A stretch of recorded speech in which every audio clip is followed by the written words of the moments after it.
This is the expectation versus reality edition of fall projects that I had planned for crocheting and knitting, and I know it is still technically fall, even though it's December. The end of November to me is the unofficial end of fall and unofficial beginning of winter, and it sure feels a lot like winter because in Northeast Ohio it has been snowing since before Thanksgiving. And I thought it would be a good time to sit and review all of the projects that I wanted to work on until the end of fall, pretty much before the Christmas season. Anything I wanted to kind of wrap up or work on or make between, well, I guess September and now. And it didn't go as planned, as one might imagine, because if you're watching this, you're probably a yarny or a craft person or sewing person. And you know, we have these ideas. We really do.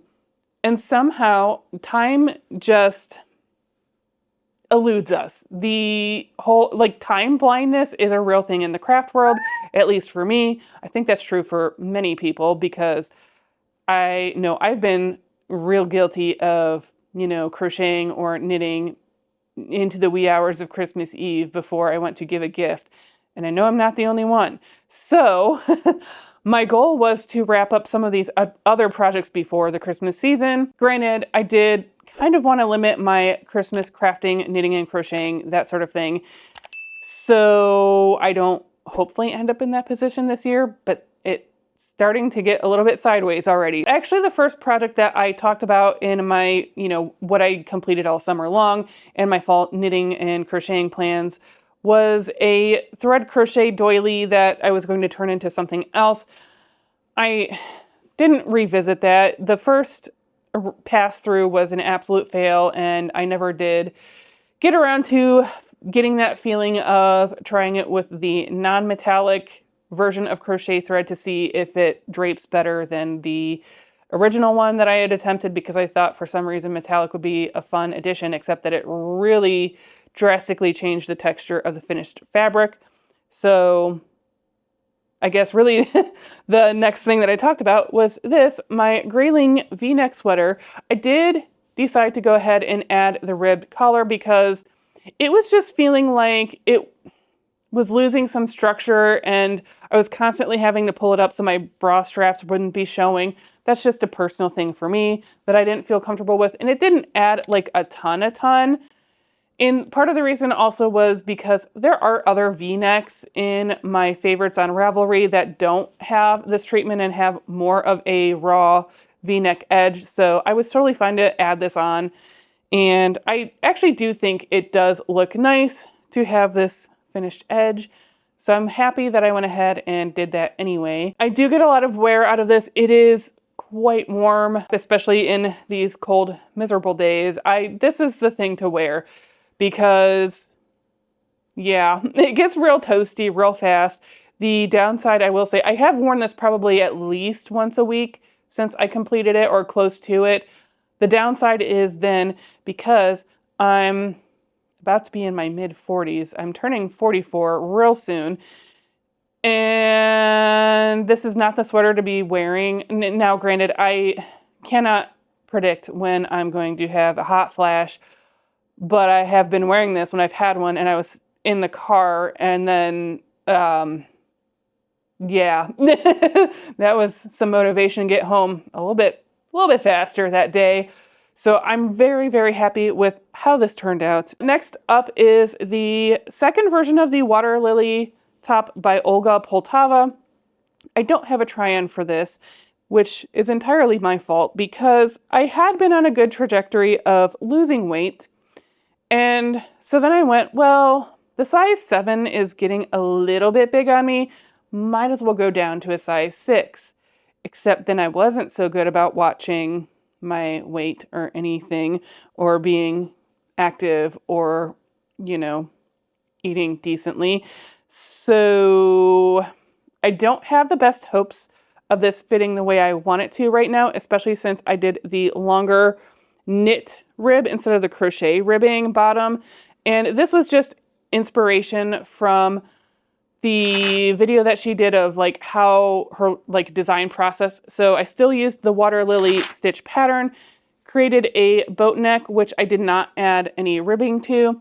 I left the sleeves completely open because I thought that might be fun.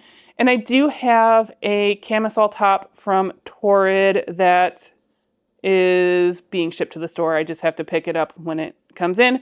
And it's very similar, if not the same color as this. And I figured I could always, if I don't like how it looks, I can go ahead and seam up where I want it to hit on my sides. But I thought having the open sides might be kind of a fun look. I don't typically do a whole lot with layers, but I did really enjoy doing layers with the pink version of my water lily top. So might as well lean into it. It's not a huge departure from my style in my wardrobe. It's enough of a push, different, but nothing too, I don't know, fantasy version of me that, like, I don't know. That's why I have a lot of projects that I want to defrog were things that I thought I could turn myself into the type of person that would wear that, and that's my style, and it just is way out of my comfort zone. This is pushing my comfort zone, but not exorbitantly, so that worked for me. Next up is, I believe I then talked about this sock, and well, there's one of them, so that's where that landed. I never, in the last couple of months, got around to the second sock. There's no reason. There's a lot of evenings, honestly, where I was either super, super slow in my crocheting and knitting, or I just didn't really do much at all, or just one or two rows here and there. And I think that's perfectly fine. I didn't want to get to the point where I felt like I was churning out stuff for the sake of churning it out, because I feel like I have done that with my crochet and knitting in the past, and then I didn't want to actually do any knitting or crocheting for a while. So I was allowing myself to pace as I saw fit, so I wouldn't run into that. I know I also talked about this, which is the Mistral blanket. As you can see, it's still on the needles. Now, I will say though, I have been chipping away at this. I think I've gotten through at least one whole ball of yarn since I last talked about this.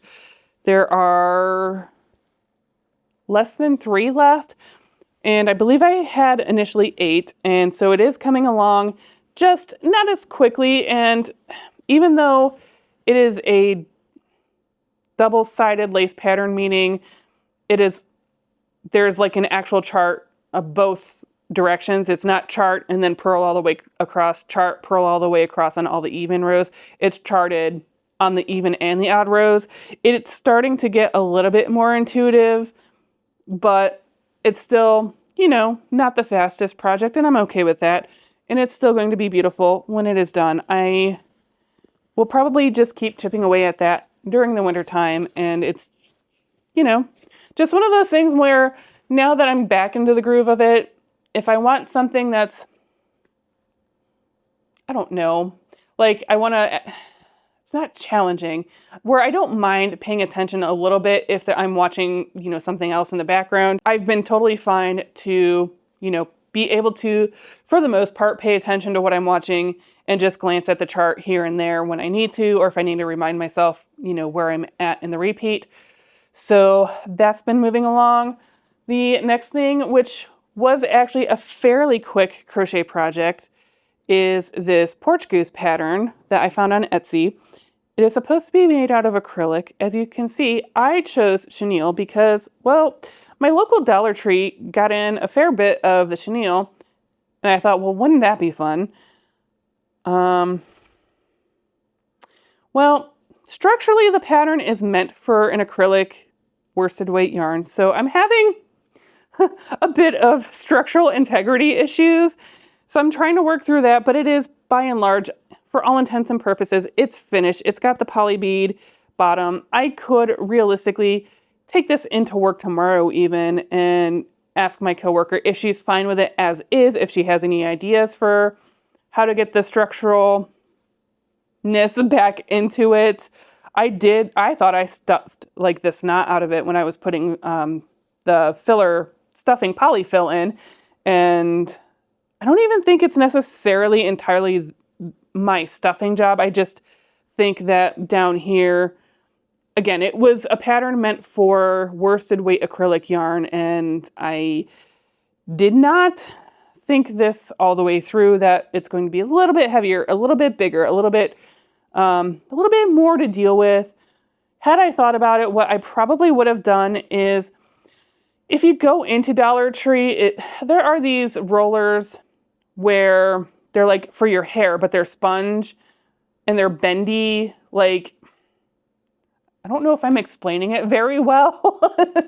There's a couple different thicknesses, but they're actually fairly sturdy and fairly decent quality that, you know, you could put them up in your hair, but also if I kept it straight, I think I could have put that in a few places and that would have helped. So I'm kind of thinking maybe just getting a heavier weight or gauge wire and seeing if I could run it through there, if that's just enough, because there are times where I have places on the bookshelf and it seemed like it would stay. I don't know. I didn't think that through. I know what I would do differently in hindsight. I will say though, if you do want to check out that pattern on Etsy, it is actually very, very well written. It's very thoughtful in that she writes it as a traditional crocheter, where you understand that as you're working in the round, it's going to travel a little bit, that beginning of round. So she really thought out and planned accordingly. So that way the spiral was taken into account as to where you were landing on increases and decreases to come up with this very perfect porch goose shape, to be honest. So that was some really awesome crocheting, engineering, planning, thoughtfulness, and pattern writing, in my opinion. So I will probably also check out her shop for other patterns just to see if there's anything else I would be interested, because it was so well written and because I am a yarn over I'm not a yarn under when it comes to amigurumi. I keep meaning to try to get myself to switch, but then I'm kind of glad I didn't, because this was not meant for anyone that switches to yarn under. It's meant for a traditional yarn over, grab your yarn over, pull it through, and do your single crochet that way. I don't know. I'm probably not making sense to a whole lot of people. Maybe I am. One of the other things I talked about was the 6-day star blanket, and I did not get to that. I had a whole vision of what I still have this vision of what I want it to be. And it is a project that, because of the yarn that I picked out way back over a year ago now, and how in my mind what I want it to be, it is essentially going to turn into a memorial project. Unfortunately, it wasn't at the time. And even though I had my week off in November, I just couldn't. I wasn't there. I wasn't in the mindset. I wasn't ready to do that. So the yarn is there. It's not going anywhere. I need to be ready to go through that and have that be a proper memorial project and not feel like I was working on it for the absolute sake of working on it. So that's on pause indefinitely, because I had to step back and recognize that I need to be in the right headspace for it. And I just felt like I wasn't, and that I would have put myself in a position where, even though I haven't heard anyone say that the 6-day star blanket is hard, I actually glanced over the pattern a little bit, because I had already purchased it when all the crap was going down last year. And I'm like, this looks incredibly well written. So I just know if I'm not in the right headspace, I'm going to start making mistakes that don't even make sense, because I'm out of sync with it, if that makes sense. So I guess moving into some happier, more fun projects, I did not do a teddy bear for my hairdresser. In fact, she's probably going to be having her baby like really any day now. I ran into her at Target last week, and she was going to go get checked out, and they just couldn't get get going. So I'm imagining this week there will be a baby boy, but she has her blanket that I made for her and she put it in her go bag. And that is just like the sweetest thing ever. And I don't know. So I never did make the teddy bear, and I figured it's always something I could revisit someday in the future, maybe for a first birthday, anything like that, and it's fine. I'm really trying to get myself not to stress out over things, even though I really do want to make things for other people. I will burn myself out if I overdo it on making stuff for other people.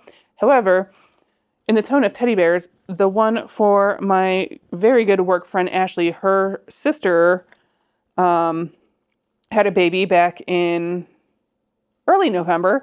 Sorry, I had to think about when that was.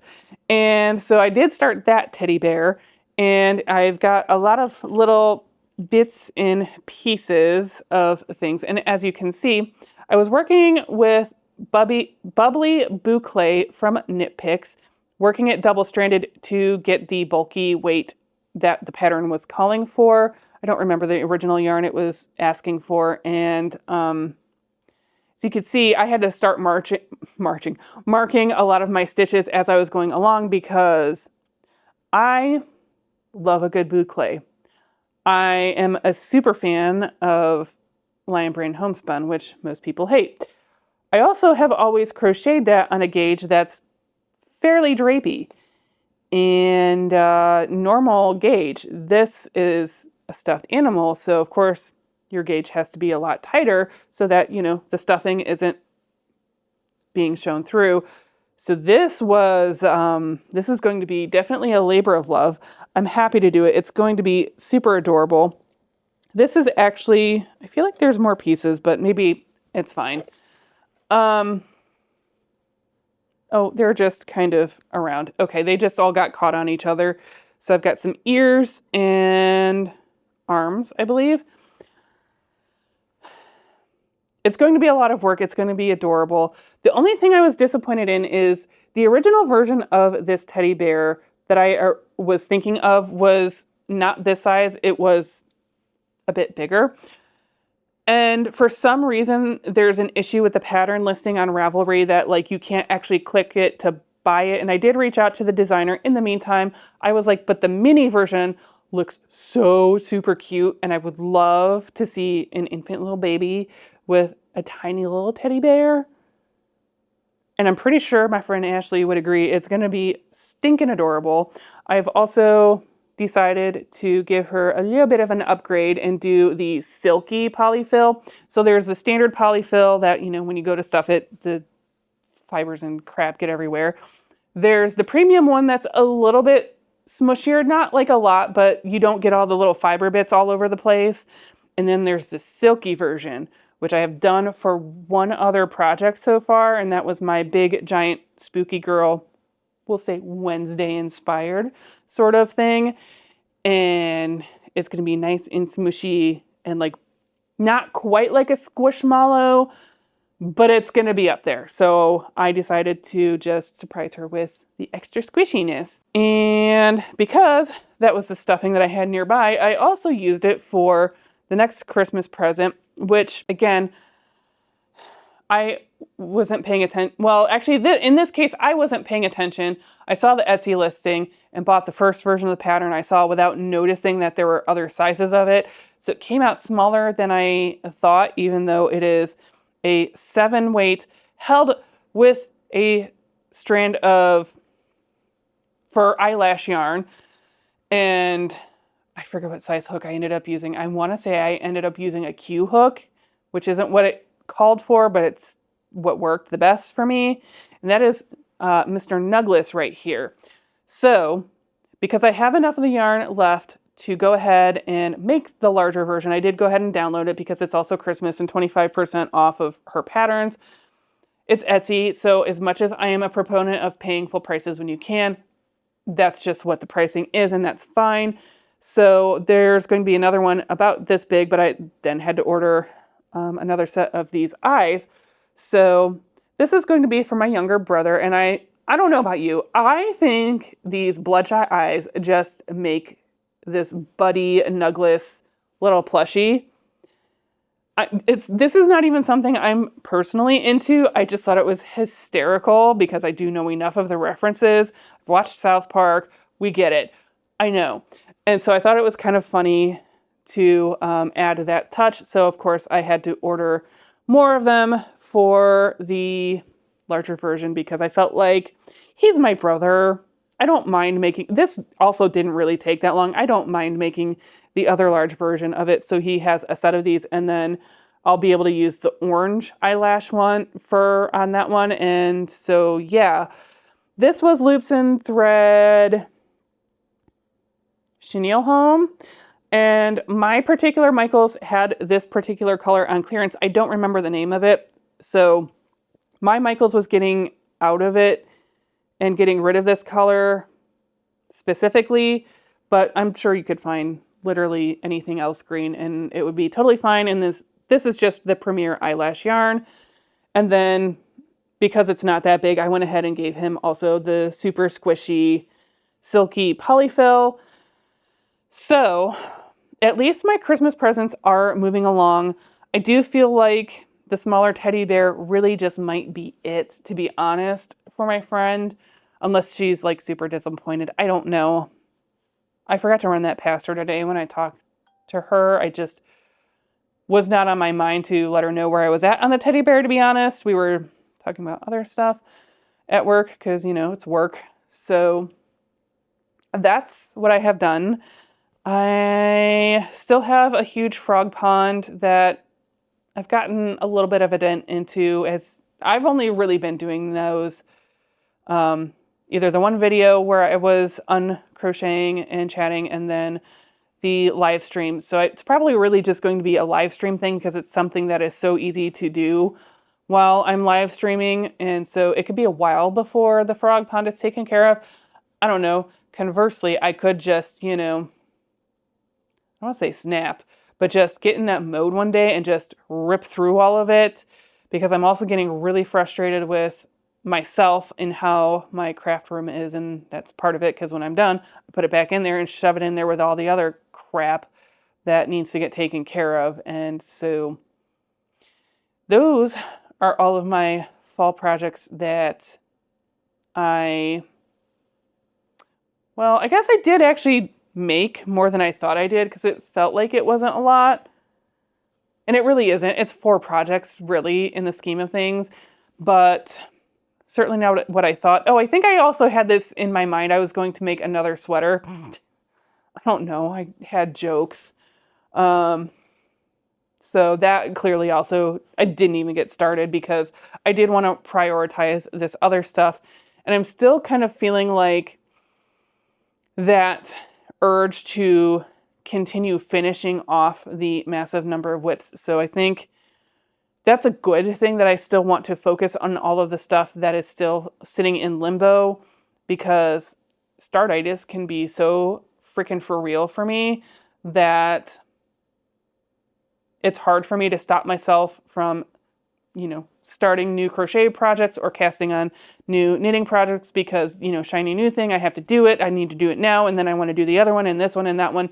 And then my startitis gets out of control. And then next thing I know, I have 36 whips out of nowhere because I kept shoving them places and forgetting about them. And you see where this is going. And that's why it's really good that for some reason there is something that has kind of like flipped, that I'm like, no, I need to finish this stuff now. I also know that's sort of mirroring some other stuff in my life where I'm like, I really need to buckle down on some stuff. And, you know, so there's a little foreshadowing for when I get around to talking about my 2026 plans. So yeah, that's kind of where I'm at. I'm just in this really strange mood of, I need to do the things that I still want to do all the new things, but I really just wanted to get the other things that were either promised or in limbo done and taken care of. And also, I don't know when this is going to go out. It might go out before Sunday, December 7th. If so, join me and my friend Lynn from Feather Song Crochet on December 7th at 3 p.m. Eastern and all of the other times here and we'll just have a great time doing a little bit of a Q&A with each other. So And then, of course, open it up to you if you have any questions that you want to ask either of us about knitting, crocheting, Christmas plans, life in general. I think it's going to be super a lot of fun. I look super forward to chatting with Lynn and all of you and just having a great Sunday afternoon. It is something I really do look forward to when we do these live streams. It's just sometimes scheduling them it seems easy, but then it's really not. So anyway, that's all I have going on. I'm not even going to talk about winter plans because apparently I'm just going to keep finishing stuff, and then I guess you'll know if I randomly decide I want to start another sweater or something. It's so weird to think that 2025 is winding down and all of the stuff that I was so young and naive in January, thinking all the stuff I was going to do this year for all of my knitting and crochet plans and all the stuff that really didn't happen. And it seems to keep happening that way, that I have all these expectations and my reality is so different. But that's sort of the fun of talking about all of my projects with you. And as always, I really had a great time chatting with you, talking about my projects, everything going on. I always love hearing what you have been working on or, working on lately, things that you want to work on. Do I need more ideas? No. Do I keep collecting more ideas? Well, yes and no, inadvertently by watching other knitters and crocheters here on YouTube and seeing their stuff and then wanting some of the stuff that they're making. I need to stop doing that. I'm going to keep watching. I'm still going to advocate for watching.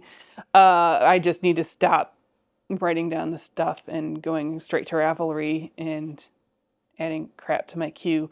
So, and to just be happy with all the other stuff I have going on already. Thank you so much for letting me ramble on this really cold, snowy, wintry December day. At least it is for me. I don't know where it's at for you. I will be living vicariously if you have a little bit warmer of a day or week ahead. And if you want to hang out a little bit longer, there's always going to be something around here on screen. And I cannot wait to visit with you in the next one. Bye.